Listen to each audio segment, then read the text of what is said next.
I got called out as a racist by all of my leftist friends, even though I'm not racist.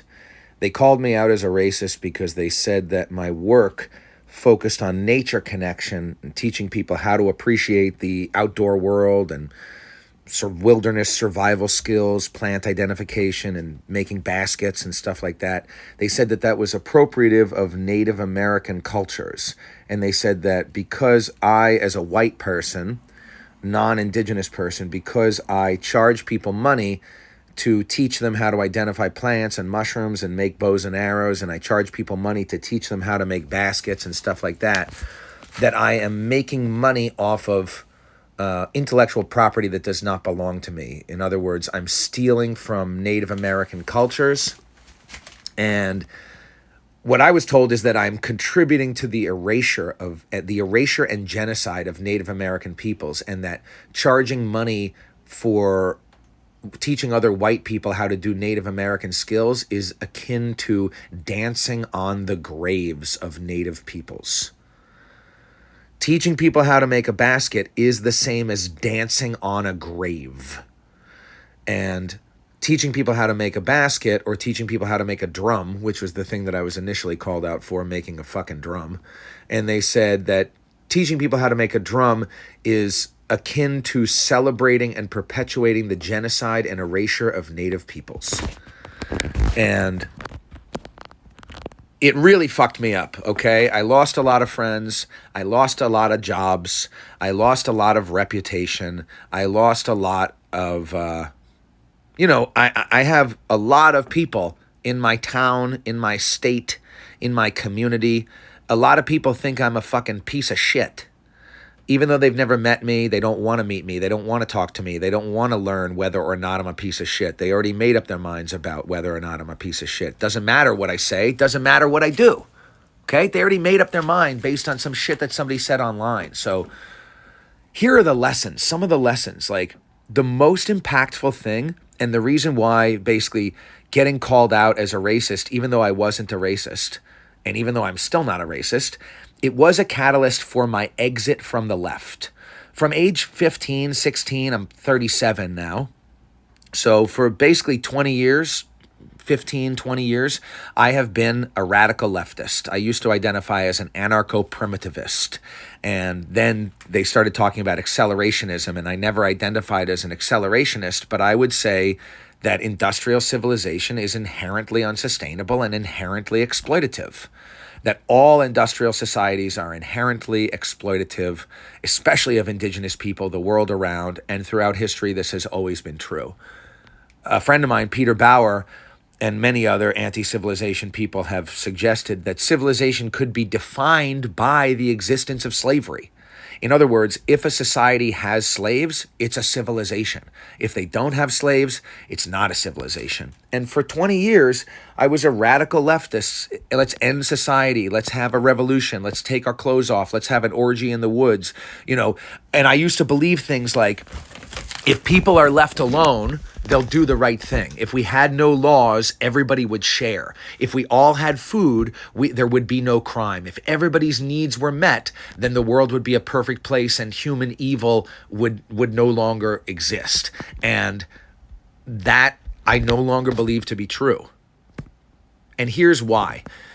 When I got called out, the first time I got called out, it was in like 2018, possibly 2017, and it continued for the next 5 years until I finally called the police. The first few years, I wasn't calling the police because all cops are bastards, and calling the police would make me a traitor to the cause. And, the first times I got called out, I really thought I might have been racist. I thought maybe I was doing something racist. Maybe I was accidentally racist or subconsciously racist, or I had to examine myself and do better. And so I did make some changes in the beginning. I mean, I always did a land acknowledgement, but I started really doing the land acknowledgement, and we always did donate a portion of our proceeds to other nonprofit organizations, part of like the nonprofit model.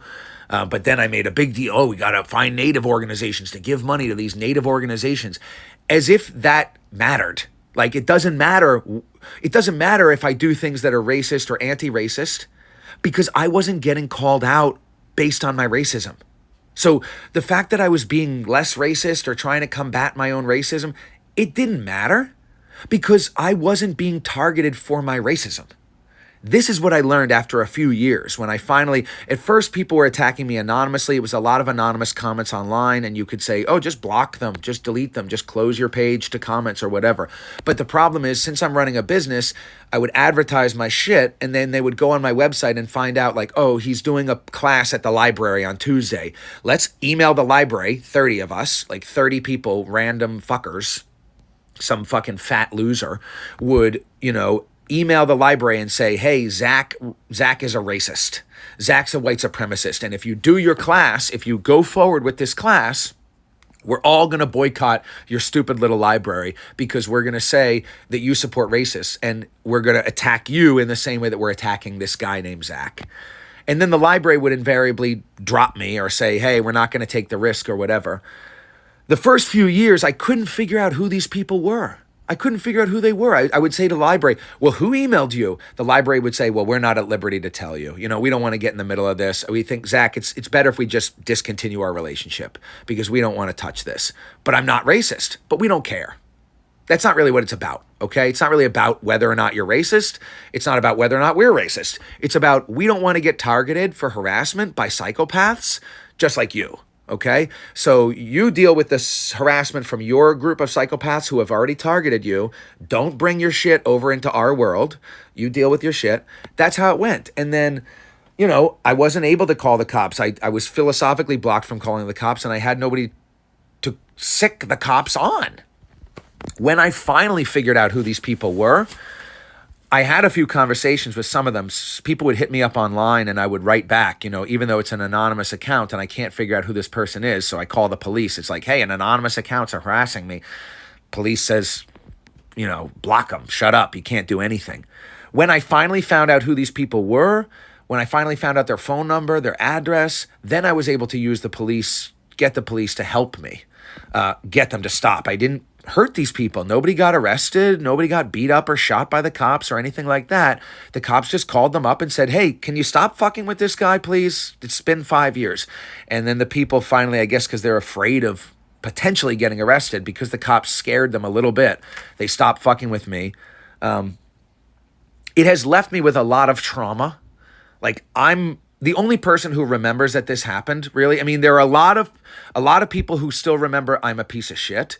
None of my friends remember that it happened. None of my supporters remember that it happened. Nobody who likes me remembers that this happened. The only people who remember it are, maybe a couple dozen shitheads who hate me, even though none of them have ever met me. Fuck those people. And I remember it. I was deeply affected by it.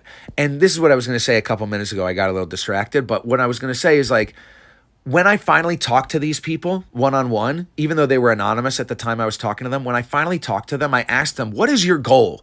Is your goal to make me less racist? Is your goal to make my business better? They said, our goal is to get you to kill yourself.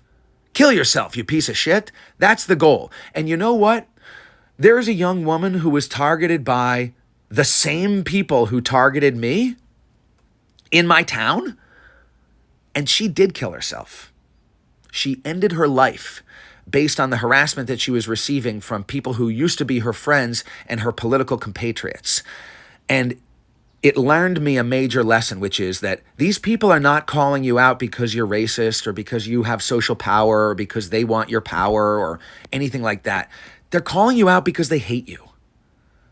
The reason they hate you is because they hate themselves or they hate their mom or they hate their dad or they hate their life. And they don't have the capacity to deal with that. That's what this is about. It's not about making the world a better place. It's not about freedom for Palestinians. It's not about peace for Palestinians. It's about they hate Jews. They don't want peace. They don't want peace. They want to kill all the Jews. And similarly, the people who are calling you out for racism or capitalism or whatever, they don't care about that shit. They just hate you. Because they hate themselves. Because they need therapy. And they need to do better.